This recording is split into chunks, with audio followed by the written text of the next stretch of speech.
method niya yon, di ba? Method niya yon. Salita pa lang niya, weapon na, di ba? Nagsalita lang siya ng ganong, papatayin ko kayo. Natakot na sila, di ba? Meron ba siyang pinatay? Wala, hindi niya kailangan pumatay. Dahil sinabi na niya, he was saying yesterday, hindi, drugs yan, ma'am, drugs yan.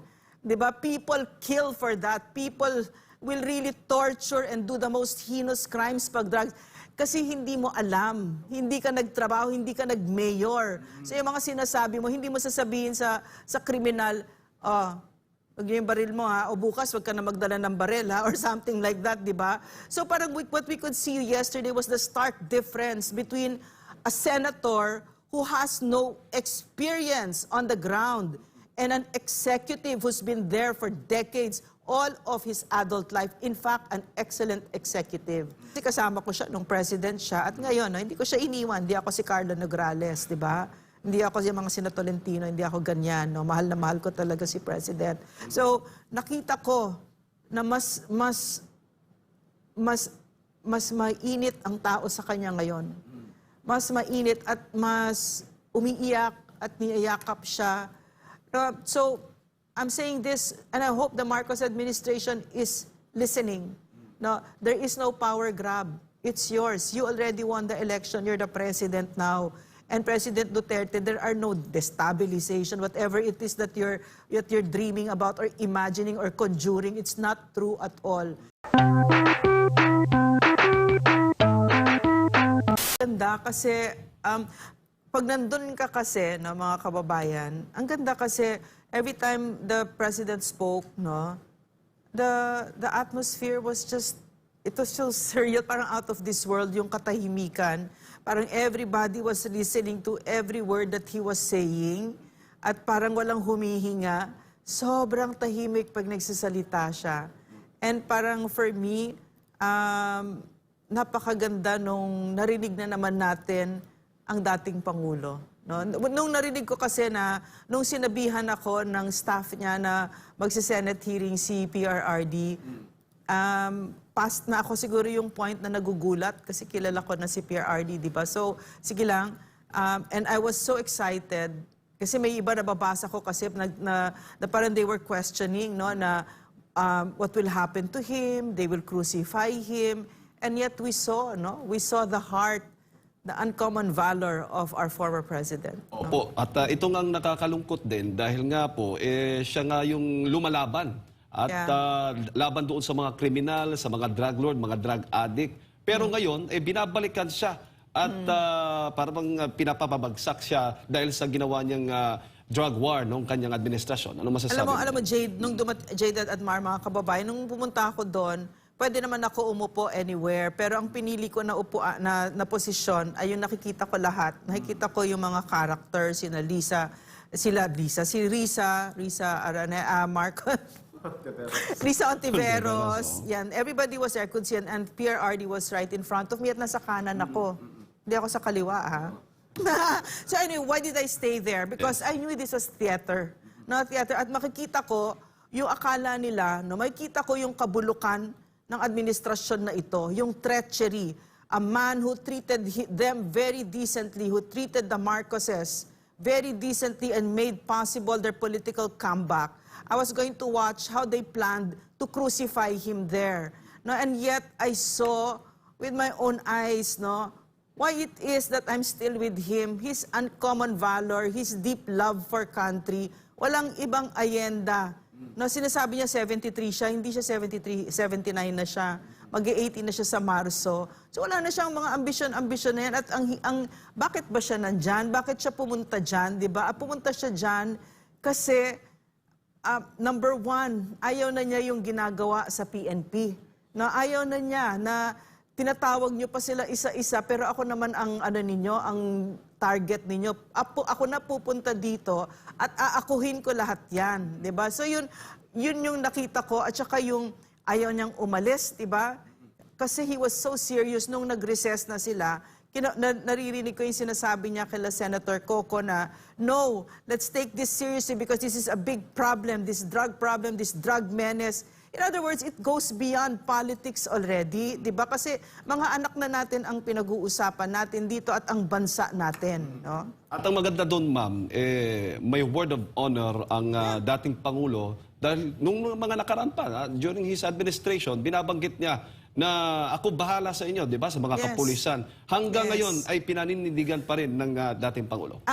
For me, admire Jade, no, mga kababayan, why it's very refreshing for us to see President Duterte again because his politics is really not rotten and gutter.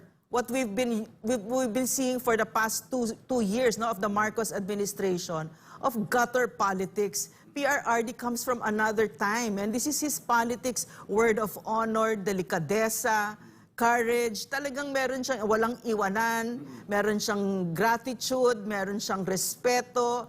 Hindi siya nanggigipit na mga kaaway niya. I never saw it. So it was really wonderful to see it again kasi it was so, all these 2 years has been so sickening, this gutter politics na nakita natin na yung mga naging mabuti sa kanila, no, di bali na yung gratitude, wala na yung, ang hinihingi na lang natin, justice, our rights, di ba? Kahit yung tinanggal, di ba? So, to hear our president, no, na hindi na niya ito pinopolitika, and to hear that decency in him, that old-fashioned politics, that's really, for me, very healing. No? Opo, at nakikita nga natin, ma'am, na kaya hindi natin masisisi na yung mga men in uniform at maging ating mga kababayan ay malaki pa rin ang suporta sa dating Pangulo. Gusto ko kasi si PRRD, no, napakaganda nung punto niya kahapon. Kasi si Risa Ontiveros, no, itong senador na ito na nakakahiya talaga. Parang sinasabi niya, si PRRD inutusan niya na patayin, no, to give orders to kill. And PRRD said, these are graduates of the Philippine Military Academy. And may mga pinag-aralan ito. You think I would say something like that and they would say yes? And that's true.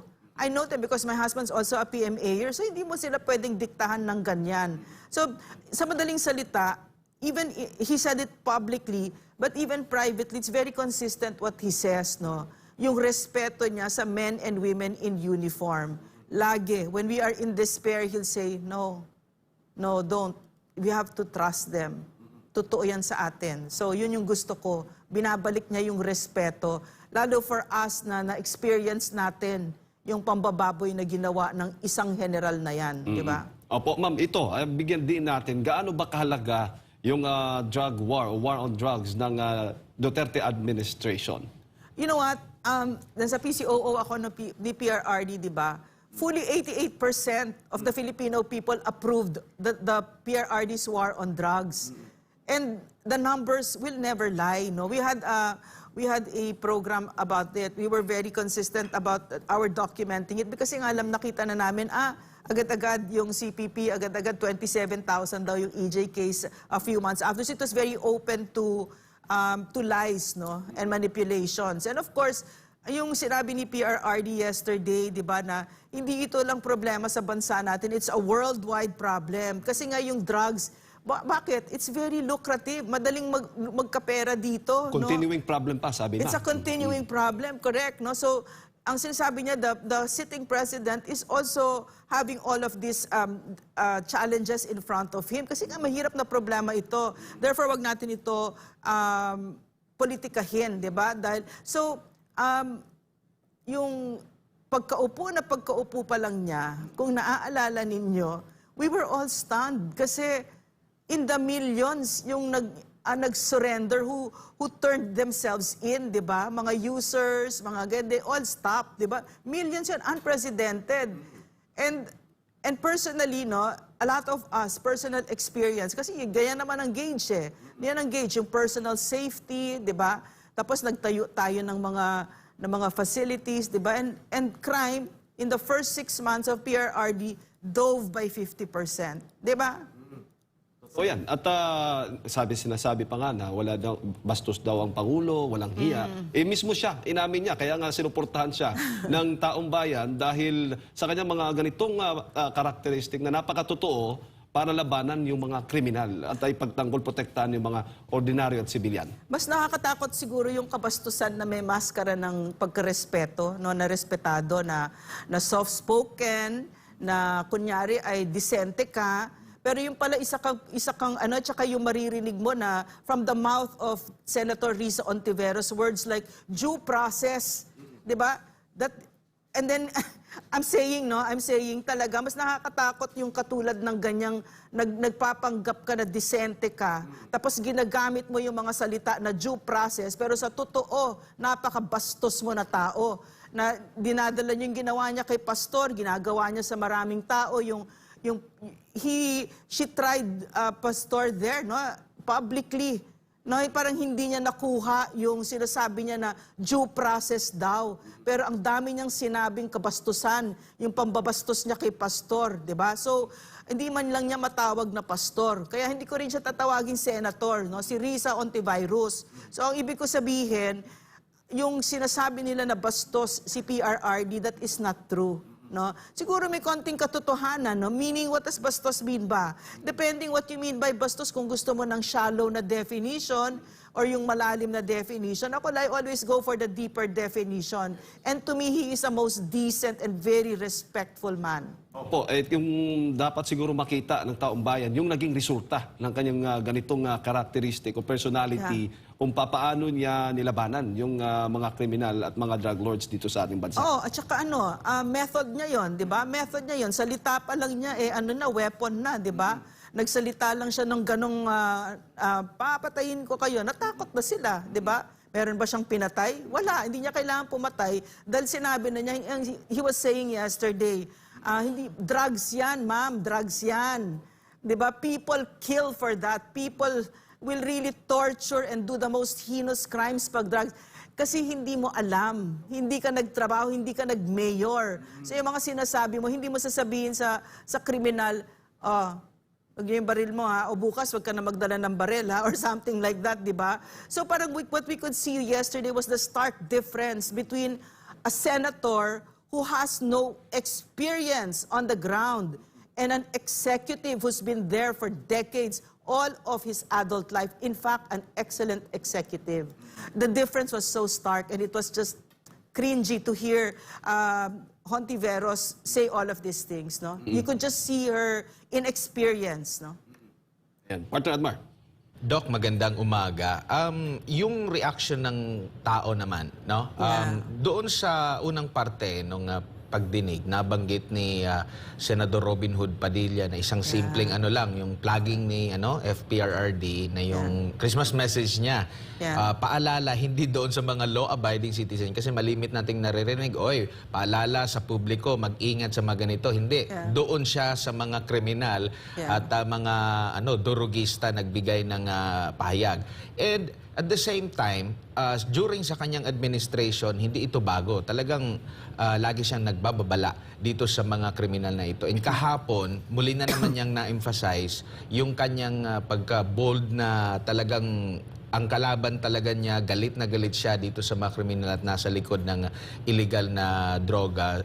Sa mga komento, sa mga netizen, siguro na-observe mo rin yan, grabe yung pag-suporta, yung na-miss nila yung ganong uri ng mga pahayag ng Pangulo. And isa sa mga pangyayari pala kahapon is talagang naghiyawan pa yung mga nandun mismo sa gallery at hindi lang yung mga support, pati yung mga empleyado na banggit nga ni Senador Ronald Bato de la Rosa. Gaano kahalaga na maibalik yung mga ganitong uri ng mga messaging kasi tago sa kanilang puso, kumbaga na napukaw muli na, tama yang si Pangulong Duterte kasi ngayon talagang bumalik na naman yung kriminalidad, natatakot na naman kami every time na sa pag-uwi namin galing trabaho.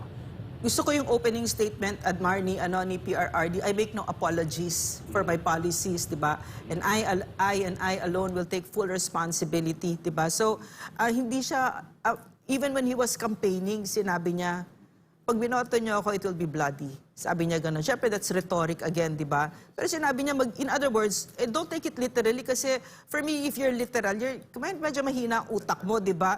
Yeah, the tyranny of being literal, nakita natin yun kay Narisa Ontiveros kahapon, tsaka kay Chel Jokno and Laila De Lima, di ba? So anyway, no, itong si PRRD, hindi siya nag-apologize sa mga ginawa niya, 'di ba? Sa policies niya as a president, I make no apologies, 'di ba? Sabi niya. Tapos yung pagpalakpak, no?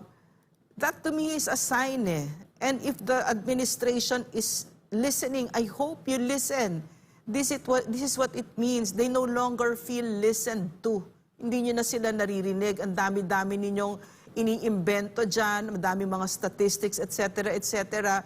Pero yung sinasabi ng former president, his feet on the ground, that is his genius. He is in touch with the people, no?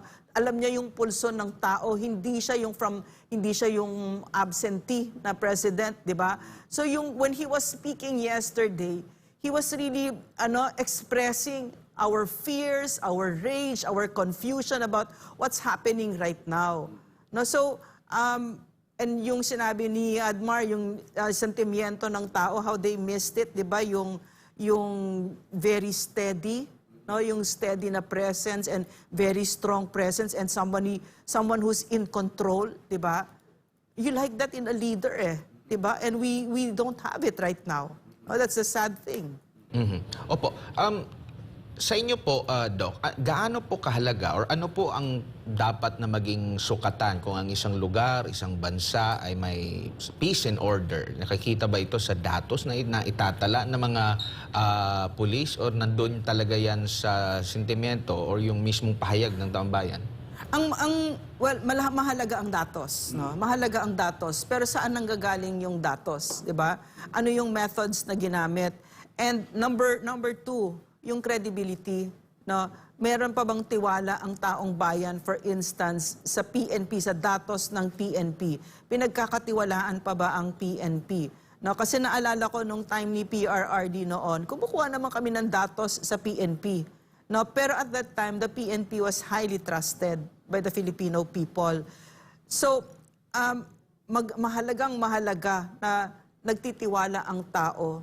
Pero from my perspective, pagkakatiwalaan ko ba ang isang gobyernong puro imbento, puro kasinungalingan, na sa bibig mismo ng president narinig natin, walang bala, walang baril doon daw sa KOJC siege, walang tear gas, di ba? One lie after another, di ba? And the 5,500 flood projects, di ba? It's always one lie after. That's why trust is so important, no? Napakahalaga ng tiwala ng taong bayan sa mga leader nila.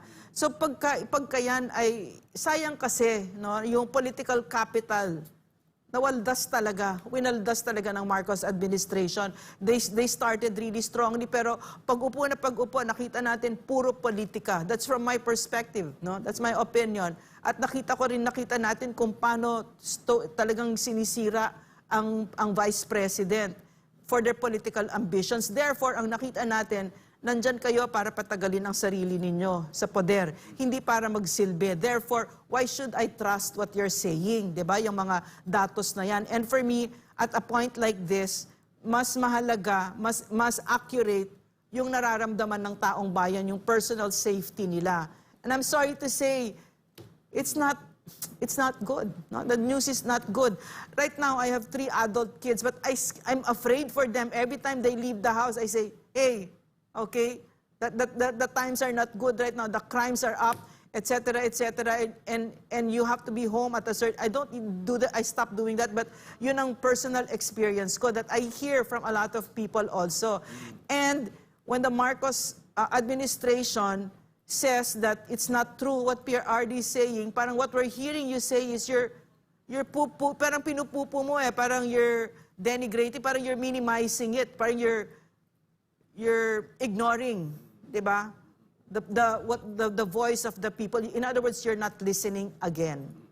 Doc, huli na lang mula sa akin. Ano yung nakikita mo na posibleng magiging epekto nito mga development na ito ngayon, yung panibagong sasalita ng Pangulong Rodrigo Duterte sa darating po na halalan, lalo na sa magiging preference ng mga botante sa pipiliin nila ng mga kakandidato? Nakikita mo ba na may impact itong ganitong mga development po?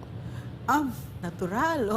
Oo, talagang nakikita ko talaga ngayon, Admar, Jade, mga kababayan. No, it's, what is emerging, I think, is a protest vote. No, it's going to be like that kasi nga, ano ba ang tinatawag kay President Bongbong Marcos? Budol-budol, di ba? So, sa madaling salita, people don't believe him. He's a sinungaling na you promised like this during your campaign. Exact opposite happened. You promised continuity, and yet you've not even built even one infrastructure project on your own. There's none. No, and wala na talaga kasi you won't be able to do it anymore kasi mga ilang taon ka na lang, hindi mo na matatapos yan. No, it takes a while. At ano pa yung mga prinamis niya? Siyempre, yung bigas, marami siyang prinamis, pero wala tayong nakita, di ba? Zero DPWH budget, and then yung one on top of the other na yung corruption, di ba? And then he talks about corruption as if he's not in touch, di ba? So, in other words, ang nakikita ng tao, we cannot trust you, di ba? And so if you raise the hand of, let's say, Pia Cayetano or whoever, then it's going to be a protest. Well, that's what I think it's going to be, no? Well, And again, no, kung sino siguro, kasi mali sila, mali yung tansya nila na wash out ang former president o sirain ang former president na hindi naman nila kaaway nung una, hindi naman nakikipag-away. In fact, he opened doors for them, di ba? And the Filipino people, the psyche, no, the value, one of the cornerstone values of the Filipino people na hindi mo nakikita sa ibang kultura ay yung utang na loob. I mean, for better or for worse, talagang nasa atin yan. Pag yun naalala ko, no, yung mga binigyan ng tatay ko ng trabaho mula pa nung, Diyos ko, ilang dekada na yun. Hanggang ngayon, pag nakikita ko, meron pa rin silang regalo. Ganun. For better or for worse, utang na loob. So what do you think they see with Amy Marcos, with the Marcos family doing this to the former president? Di ba? So... Opo, at isa din sa mga ano doon, Doc, may nakita, na-discover mong may kulang pa sa dapat buong batas para dito sa paglaban natin sa illegal na droga para tuluyang mapuksa. Yes. Jada, gusto ko lang i-clarify yung sinabi ni PRRD yesterday. So, kasi pinopolitika ni Risa Ontiveros na meron siya talagang script. I was there, I saw her. She was really parang na-excite siya nung na ipin down si PRRD, di ba? Pero mahalaga na-clarify yesterday, walang reward system. No? Walang reward system. Tapos number 2, walang Davao Death Squad, walang ganyan. Ilang beses na yan naulit, no? Pero pinipin down yan. And sinasabi ni PRRD, meron pa siyang sinabi na PIDEA, di ba? Na hindi yan enough. And I know for some reason she took offense over it, but it was validated by everybody, even si Senator Pimentel validated what President Duterte said. Diba? In other words, when you're talking about the good of our country, kasi that's what it is nga, diba? Yesterday, Senate hearing is supposed to be for legislation, but of course, Risa Ontiveros forgets this because she's there not for legislation. She's there for politics, diba? Para to put down the Dutertes, etc., and her political ambitions. And you cannot do that. We just beg them talaga, don't do it because we're talking about drugs. This is our children, future generations of Filipinos, and our country is part of the world which has a blooming, flourishing drug trade. Diba? So you want your leaders to take this very seriously, that when you're there in Senate, you hold all these powers, don't make it about your political ambitions, Risa Ontiveros. Let's talk about our children. And in fact, let us make laws, legislate, di ba? So yun ang dapat nangyari kahapon. And I think it will happen kasi yesterday nung paalis na si, di ba, PRRD wanted to stay on pa, di ba? Ang gusto ng mga madaling araw pa nga eh. Papamorningan kasi si PRRD, hindi nila alam, pamorningan gayan, di ba? But nung nag-recess na, no, he still kept on talking to the senators and he was saying, no, I want you to take this seriously.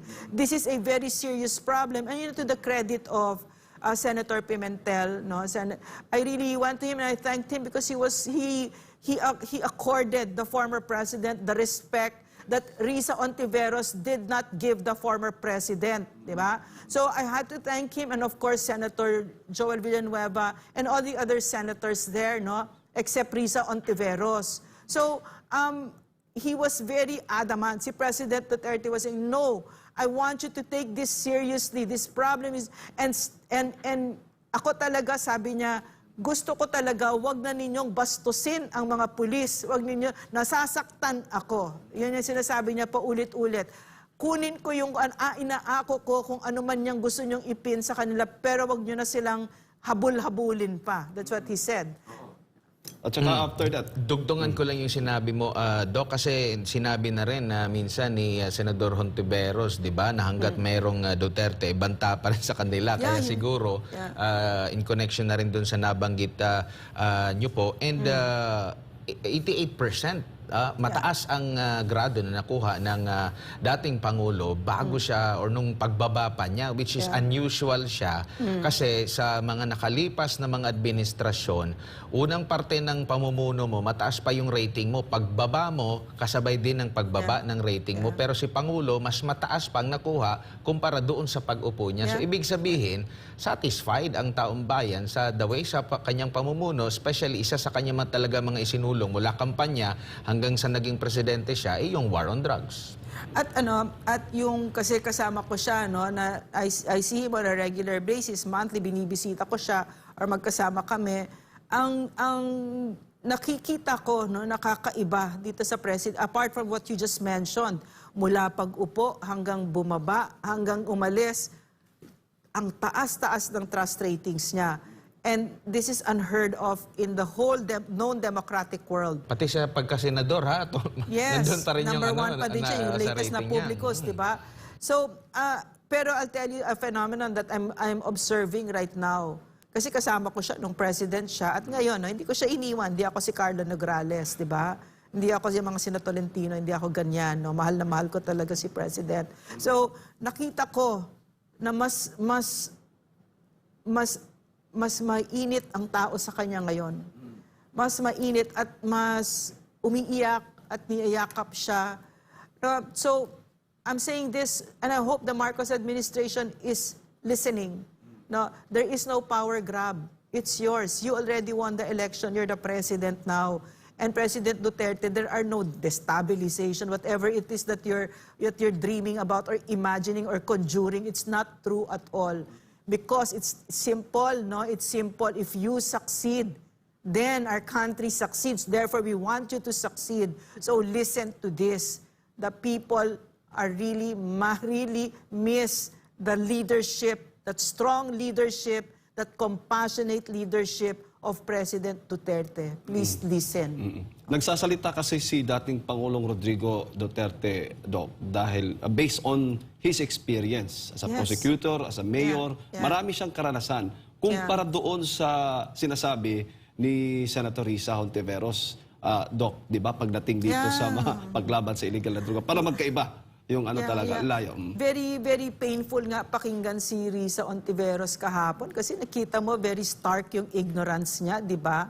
As well as her political agenda was so clear, di ba? And it seemed tuloy, no, how it seemed like, no, from where I was sitting, parang nag-uusap dito ang those who are defending the Filipino people, the helpless victims, and those who are defending the criminals. Diba? So are you persecuting, are you punishing the former president for protecting the Filipino people and for punishing those who are tormenting the Filipino people? Alam mo, may siyang sinabing ganda kahapon si President Duterte. I don't think it was in Senate. I think it was after when we were having dinner. Ano ang nagpapalakas ng loob sa isang kriminal na may barel? Diba? Ang isang taong walang barel. Diba? Sabi niya, pero pag binigyan mo lahat tayo dito ng barel, lahat yan, magkakalma tayong lahat. Diba? So, in other words, a criminal, may topak na yan sa ulo. No, gusto niya gusto niya, tinotorture niya yung mga tuwan-tuwa siya pag natatakot tayo. So, you want a leader who is enraged by terrorists, by criminals who are like that, na isasadista yung mga tao. Di ba, hindi yung tatahi-tahimik lang. At wag, di ba sinabi niya yung kay Risa, hindi ganun ang kriminal, hindi mo sasabihin sa pag may hawak na barel, bukas balik ka dito, wag ka na may dalang barel, ha? Kaya Diba? tatanong nga yung mga kababayan natin, Doc, ramdam ba ni Senator Risa Hontiveros, yung pagkondena ni FPRRD sa mga kriminal? Yung nagkaroon ba siya ng ganung feeling o nararamdaman laban doon sa mga kriminal, sa mga drug lords na kinakalaban ng dating administrasyon? Ang mahirap kasi kay Risa Hontiveros, very goal-oriented siya, no? Na nakatingin siya doon sa focus niya na kailangan mapin down niya si Duterte. Kasi nga sinabi na niya, di ba, ang reason niya sa buhay talagang sirain ang mga Duterte. Di ba sinasabi niya yan? Paulit-ulit niya sinasabi. So, yun ang mahirap kapag ang public official, ang isang dapat lingkod bayan, ay hindi naglilingkod sa bayan. No? At yan ang kanya, puro politika. Kasi ano ibig sabihin ng lingkod bayan? Paano mo paglilingkuran ng isang bayan na hindi mo man lang kilala, 'di ba? Bumaba ka diyan. Bumaba ka diyan, Senator. Bumaba ka diyan sa aircon mo na opisina at kilalanin mo ang mga taong na ngayon ay galit na galit sa iyo dahil hindi ka nagsasalita para sa amin. Hindi mo naririnig ang boses namin, no? Opo, ayun nga din ang sentimiento natin, Doc. Dahil nga kung ganito yung nararamdaman ni Senator ni Risa Hontiveros sa mga nabiktima ng pulis, yung sentimento ba niya dito sa paglusob o pagkubkob sa KOJC, ganun din ba yung kanyang naging sentimento? Na may narinig ka ba na ganun na ipinagtanggol niya ang karapatan ng mga misyonaryo, mga nasa relihiyon, nasa simbahan? Yun ang mahirap talaga pag politika ka. Kaya nga ayoko pasukin yan Ayoko maging politician. Mawawalan ka talaga ng prinsipyo, no? Kasi hindi man lang siya patas, 'di ba? Namimili kung kanino siya, kung kailan niya babaguhin yung prinsipyo niya. And someone like that is not principled. So, alam mo hindi, she cannot even talk about yung nangyari sa KOJC. Wala tayong narinig sa kanya. Nung may namatay, 3 po yung namatay at pinagbubugbog ang mga taga KOJC. May narinig ba tayo sa kanya? Tahimik siya, 'di ba? So, at yung doktor ako, no, so yung mga colleagues ko, no, sa emergency room, ganito ang kwento nila. Before umupo si President Duterte, ang emergency room, ang sahig punong-puno ng dugo yan. Ng mga biktima na pinagsasaksak o pinagpapatay ng mga drug addict. Alam mo na drugs yung krimen kasi hindi lang enough yung 2 saksak. Kailangan 64 ang saksak. Kailangan batang maliit ang gahasain nila. Kailangan baby ang gahasain nila or matandang babae tapos itinatorture. 'Di ba ganyan ang drug addict. Pero pag upo ng June 30, 2016, parang switch, nawala yung mga ganun heinous crimes in the emergency rooms. I'm saying this out loud. My colleagues can validate, they can chime in. But now it's back. Those heinous crimes are back. But do we hear from Senator Risa Hontiveros? No. You'll keep hearing her. It's so tired. I'm so bored with her narrative. It's the same old story and it's so obvious. It's so obvious sila ni Laila De Lima, si Kian Santos, yung paring na nag-drugs din, di ba? That sort of thing. It's the same old thing. Paulit-ulit si Kian De Los Santos, at saka yung mga ganyan. Of course, we should talk about them, di ba? But let's also talk about the victims because I will bet you, for everyone na nagkamali tayo dito, no, let's just say, for everyone na minimension nila dyan, I will name you thousands of lives that were destroyed because of drugs. At lahat naman nung mga naging illegal, nag-abuso during drug war ng mga nasa kapulisan, yun naman ay inaksyonan ng nagdaang administrasyon, Doc. At yung mga biktima naman itong drug war, ay mismo yung Pangulo ay talagang tumugon o tumulong, lumapit sa kanila. Tulad itong Kian de los Santos. Pero alam mo, Admar, Jade, no, mga kababayan, yung nakikita natin ngayon, we should be worried. Kasi when I was watching all of this yesterday, nakita ko no, na ito ang resulta ng drug syndicates na gumagalaw, no? Na umabot kayo sa Senado, na biro mo, pinoprotektahan ang mga kriminal, ang drug trade. Huwag na tayo yung kagandahan kasi kay PRRD, no? Katulad siya ng anak niya, walang bullshit, di ba? Ganun yun eh. Ganun yung ginagawa nila kahapon, pinoprotektahan ninyo ang mga kriminal, pinoprotektahan ninyo ang drug trade, di ba? Wala kaming narinig sa inyo, sa mga bibig ninyo kahapon, no? Laila de Lima, na isang biktima pinag-usapan ninyo, wala kayong sinabi, di ba? So, nakikita ko kahapon, no, yung alam ko na this drug trade is all over the world and magkakadikit yan. It's a network, it's drug syndicates entering our country and other countries. At marami na pong bansa ang nasira, maraming buhay ang nasira dahil dyan. Magmula sa mga supply nila sa South America, every step of the way, may krimen and high crimes, no? Murder, massacres, torture, everything. Lahat na maisip mo ng karumal-dumal na mga krimen ay nakadikit sa drug war, sa drug trade. No? And it's very lucrative kasi isang maliit lang na gramo, talagang kikita ka ng malaki. So it's high risk and high earning, di ba? High yung yield niya. Therefore, a lot of people will not leave it. Therefore, you have to have a country where the leaders are so strong-willed, like Singapore, no? Yung borders nila are not porous at maliwanag. But you have leaders like Risa Ontiveros, no? Who's defending the criminals. What chance do our children have, di ba?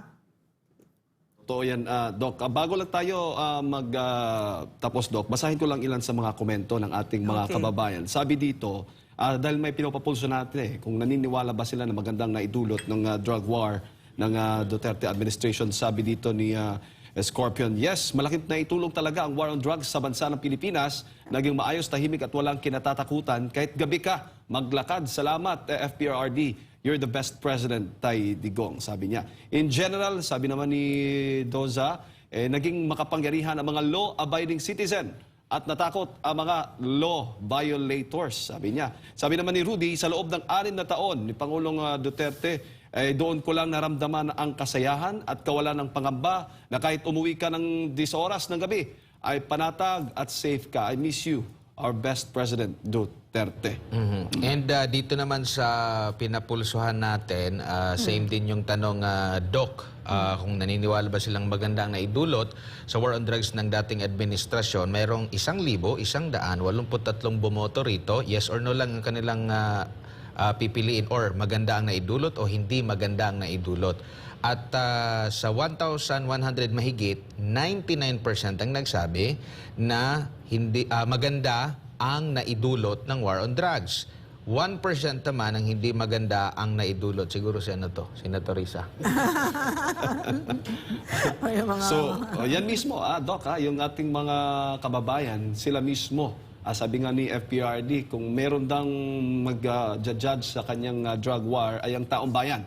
Sila ito nga ang sagot at ito yung tugon ng taong bayan at maging ikaw mismo ay nabigla at nagulat kahapon nung nagpalakpakan yung mga kababayan natin. Paulit-ulit din yung sinasabi, Doc, na may mandato siya sa taong bayan. At ang kanyang mandato ay protektahan ang taong bayan na kanyang ginawa na pagbaba niya sa pwesto, satisfied yung taong bayan.